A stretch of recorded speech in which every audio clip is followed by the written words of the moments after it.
वाराणसी की एक संकरी गली। दूर से गंगा नदी की लहरें का शोर सुनाई दे रहा था, लेकिन यहाँ कड़ाई पर करछुल टकराने की आवाज, टक टक आवाज गूंज रही थी। वहाँ मौजूदा एक छोटे से ठेले का नाम ब्रुजेश किंग ऑफ सिजलर था। गाड़ी पर रंग बिरंगी लाइटें थी और ऊपर एक बोर्ड लगा था। उस पर ब्रुजेश की तस्वीर, जिसमें वो हवा में चिकन उछालता हुआ दिख रहा था। सिर पर लाल रंगे हुए बाल, आंखों पर काला चश्मा और मुंह में हमेशा पान चबाते रहता था। उसके ठीक बगल में उसका दाया हाथ चिंटू खड़ा था। चिंटू का काम ब्रुजेश के हर काम को किसी चमत्कार की तरह वहां मौजूदा भीड़ के सामने प्रचारित करना था। चिंटू, चूल्हा जलाओ, आज वाराणसी की हवा में चिकन सिजलर की महक फैल जानी चाहिए। भीड़ को काम दाम छोड़कर मेरी गाड़ी के पास दौड़कर आना चाहिए। साहब, आपने अगर चूल्हे को हाथ लगाया तो अग्निदेव भी डर के मारे ऊंची लपटें देंगे। देखते रहिए साहब, अभी कैसे लोगों की लाइन लगती है। ब्रुजेश ने कड़ची को चूल्हे पर रखा। तेल डालते ही चिटपिट की आवाज सुनाई दी। उसने हरी मिर्च और अदरक के टुकड़े डालते ही तीखी महक पूरे गली में फैल गई। ब्रुजेश ने अपनी करचूल से कढ़ाई को तेल में मिलाते हुए पीटा। अरे वाराणसी के लोगों, आओ आओ, सिर्फ 100 रुपए में पेट भरने वाला अमृत यहाँ मिलेगा। ये चिकन नहीं है, ये मेरे हाथों में आते ही यहाँ पर सोना बन जाता है।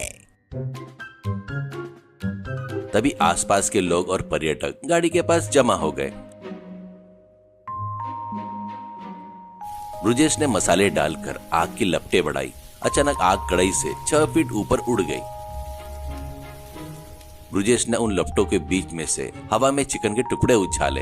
वे हवा में गोल गोल घूमते हुए लपटों से लिपटकर वापस कढ़ाई में आकर गिरे। यह देखने में किसी सर्कस के जैसा लग रहा था। वाह ब्रुजेश भैया, आपका जादू तो कमाल है। ब्रुजेश मुझे पर ताव देते हुए, ये जादू नहीं है, टैलेंट है। हवा में उड़ाने वाले टुकड़े भी ठीक मेरी कढ़ाई में आकर गिरते हैं, क्योंकि उन्हें भी पता है कि मेरी कढ़ाई में गिरने से उन्हें मोक्ष मिलेगा। अरे सुना आप लोगों ने, मोक्ष? काशी में मरने पर मोक्ष मिलता है या नहीं यह तो पता नहीं, लेकिन हमारे सांप की कढ़ाई में गिरने पर चिकन को पक्का मोक्ष मिलता है। तभी राहुल नाम का एक युवक वहां पर आया। वो बहुत ही साधारण सा दिख रहा था।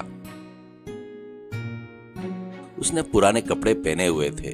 भूख से वह कमजोर लग रहा था। भैया, बहुत जोरों से भूख लगी है, 1 प्लेट सिजलर दो ना प्लीज। ब्रुजेश ने राहुल को ऊपर से नीचे तक घूर कर देखा। गरीब लोगों को देखकर उसे एक तरह की चिढ़ होती थी।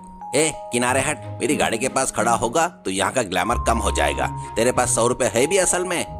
है भैया, मेहनत से कमाई की है। यहाँ सब खा रहे हैं ना, मुझे भी 1 प्लेट दे दीजिए।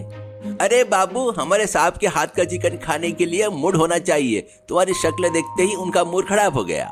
जाओ, उस बगल वाली गली में कोई पुराने ब्रेड की दुकान में ब्रेड फेंक देंगे, वो खाकर जी लो। सही कहा चिंटू, इसको मैं अपना सिजलर दूंगा तो उसे स्वाद भी समझ में नहीं आएगा। कबे को क्या पता चंदन की महक। जा बाबू, यहाँ भीड़ मत लगा, तुम जैसे की वजह से मेरे कस्टमर भाग जाएंगे। भैया, इंसान को देखकर उसे कम मत आकिए। अहंकार कभी न कभी मात दे देती है। मैं पैसे दूंगा कह रहा हूँ ना, फिर भी आप मेरा अपमान कर रहे हो। अहंकार वो तो मुझ में होना ही चाहिए, क्योंकि मेरे पास हुनर है। तेरे पास क्या है? खाली जेब के अलावा। निकल यहाँ से। राहुल वहां से चुपचाप चला गया, लेकिन उसकी आंखों में आंसू थे।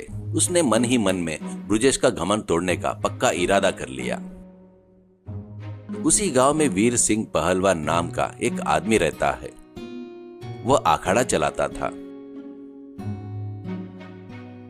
6 फुट का भारी भरकम शरीर और कासे जैसे गूंजती आवाज उसे अपनी बाहों से ज्यादा अपने माथे पर मौजूदा रेशम जैसी लंबी चोटी से बहुत प्यार था, जो उसकी जान थी। उस चोटी के लिए वो घंटों शीशे के सामने बैठकर उसकी देखभाल करता था। उसके सहायक के रूप में मंगल वहां पर था। मंगल हमेशा एक हाथ में शीशा और दूसरे हाथ में खुशबूदार तेल लेकर पहलवान के पीछे पीछे घूमते रहता था। राहुल सीधे अखाड़े गया। वहां पर पहलवान अपने बाइसेप देखकर खुश हो रहा था। राहुल दुखी होने का नाटक करते हुए, पहलवान जी, कितना अन्याय हो गया है। मैंने सोचा था कि इस गांव में आपसे सब डरते हैं, लेकिन एक मामूली चिकन पकाने वाला आपका मजाक उड़ा रहा है। पहलवान करसते हुए, कौन है वो? मेरा नाम सुनते ही गंगा नदी की लहरें कांपने लगती है। मेरा मजाक उड़ा रहा है? कौन है वो?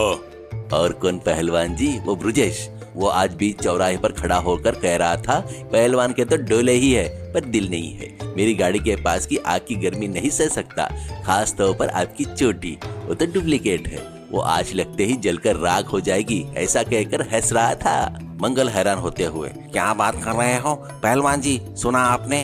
हमारी चोटी को डुप्लीकेट बोल रहा है। इस चोटी के लिए हम जो स्पेशल मसाले तेल खरीदते हैं, क्या उसे पता है क्या? पहलवान गुस्से में उबलते हुए, वो मेरी चोटी के बारे में ऐसा बोला? मंगल चल उस ब्रुजेश की गाड़ी के पास चलते हैं। वो जो आग फेंकता है उसी के बीच में मेरी चोटी कितनी मजबूत है ये मैं दिखाऊंगा। उसने आग लगानी है और मुझे उस गर्मी में खड़ा रहना है, तब मैं उसका मुंह तोड़ दूंगा। राहुल की यह योजना काम कर गई। यह सोचकर वो मन ही मन मुस्कुराता हुआ उनके पीछे पीछे चला गया। ब्रुजेश की गाड़ी के पास भीड़ वैसे ही थी। ब्रुजेश हवा में चिकन उछालते हुए बड़ाई मार रहा था। देखा चिंटू, आज सिजलर की कढ़ाई में आग कितनी सुंदर लग रही है। साहब आपकी लपटे देखकर तो सूरज भी आज छुट्टी ले लेगा। तभी वीर सिंह पहलवान भारी कदमों से वहां पर पहुंचा। कुछ लोग डरकर पीछे हट गए। ए ब्रुजेश, बंद कर अपनी नौटंकी। मेरी चोटी डुप्लीकेट है ऐसा बोला तूने? अभी साबित करता हूँ, देख। तू जो सबसे बड़ी आग लगाता है उसके पास मैं खड़ा होऊंगा। मेरी चोटी का एक बाल भी बाका हुआ तो मैं पहलवान नहीं। अरे अरे पहलवान जी, मैंने तो ऐसा नहीं कहा कभी। साहब आप डरोगे तो आपकी इज्जत चली जाएगी, सब लोग देख रहे हैं। आप आग लगाइए, पहलवान जी घर से खड़े रहेंगे, वो देखकर आपकी गाड़ी का नाम और भी मशहूर हो जाएगा।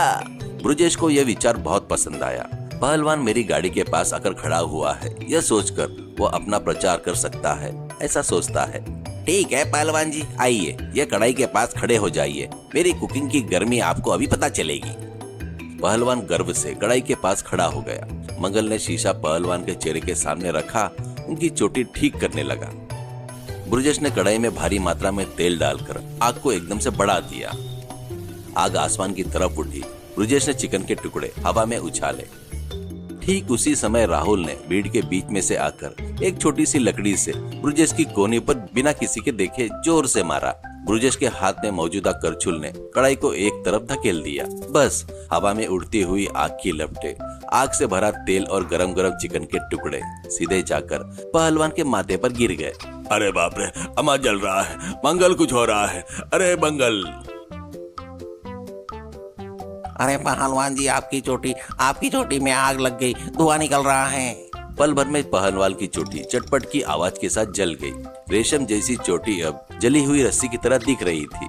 उस गली में पूरे बाल जलने की पूरी बदबू आ रही थी। सब लोगों ने अपनी नाक बंद कर ली थी।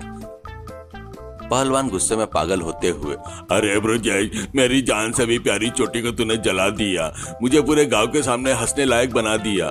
मेरा मजाक बना दिया तूने। ब्रुजेश डर से, अरे पहलवान जी, मैंने जानबूझकर नहीं किया। किसी ने हाथ पर जोर से मारा था मेरी बात का विश्वास कीजिए। साहब वो मानने की हालत में नहीं है, यहाँ से भाग जाना ही हमारी सेहत के लिए बहुत अच्छा है। ब्रुजेश ने अपनी करछुल और अपनी कढ़ाई वहीं पर छोड़ दी और गली के आखिरी छोर तक भागने लगा। चिंटू भी उसके पीछे भागने लगा। पहलवान गुस्से से आग बबूला हो रहा था। उसने ब्रुजेश की गाड़ी को अपनी पूरी ताकत से लात मारी। गाड़ी टूटकर चकनाचूर हो गई। तेल पूरा सड़क पर फैल गया। मंगल, अब वाराणसी में इन गलियों में यह ब्रुजेश नजर नहीं आना चाहिए। दिखा तो उसे भी इस चिकन की तरह भून दूंगा। भीड़ तितर बितर हो गई। रात हो गई। ब्रुजेश धीरे से अपनी टूटी हुई गाड़ी के पास आया। जले हुए चिकन के टुकड़े, टूटा हुआ बोर्ड देखकर उसकी आंखों में आंसू आ गए। तभी वहां पर राहुल आया। क्या हुआ ब्रुजेश भैया, आपके किंग ऑफ सिजलर का साम्राज्य ढह गया? आपकी आग कहाँ गई? आपका घमंड कहाँ गया? ब्रुजेश सिर झुकाकर, बाबू मैंने गलती की। अपने अंदर के थोड़े से हुनर को देखकर मैं घमंड में आ गया था। भूख से आए तुम्हारा मैंने अपमान किया, उसी की सजा भगवान ने मुझे ये दे दी है। देखो ब्रुजेश, हुनर दूसरों को बांटने के लिए होता है, सम्मान कमाने के लिए होता है। तुम्हारे अंदर खाना बनाने का हुनर है, लेकिन इंसान से प्यार करने का गुण नहीं। उस दिन अगर तुम मुझे एक प्लेट चिकन दे देते तो तुम्हारी गाड़ी आज इस हालत में नहीं होती। तुम्हारे अहंकार ने ही तुम्हें यह लाकर खड़ा कर दिया है। सच कह रहे हो बाबू, आज मेरा सब कुछ खत्म हो गया है। लेकिन मैंने एक बहुत बड़ी सीख सीखी है आज। अब मैं फिर से गाड़ी लगाऊंगा, चाहे गरीब आए या अमीर, मैं सबको सम्मान नजर से देखूंगा। हाँ साहब, मुझे भी समझ में आ गया है, झूठी तारीफें करने से पेट नहीं भरता, सम्मान रहेगा तभी जिंदगी अच्छी रहेगी। राहुल मुस्कुराता हुआ 100 रुपए का एक नोट ब्रजेश के हाथ में रख देता है। ये लो, उस दिन मैंने सिजल के लिए जो 100 रुपए लाया था ना, इसे अपनी नई गाड़ी के लिए एडवांस के रूप में रख लो। लेकिन याद रखना, खाने में मसाले से ज्यादा विनम्रता होनी चाहिए। ब्रजेश ने उन 100 रुपए के नोट को आंखों से लगा लिया। उसका अहंकार पूरी तरीके से खत्म हो चुका था। गंगा नदी के किनारे अब ठंडी हवा बह रही थी, ठीक ब्रजेश के शांत मन की तरह। सीख, अत्यधिक अहंकार और दूसरे को नीचा दिखाने की आदत हमारे हुनर को भी बचा नहीं पाती। विनम्रता के बिना विद्या और हुनर पूरी तरह व्यर्थ है।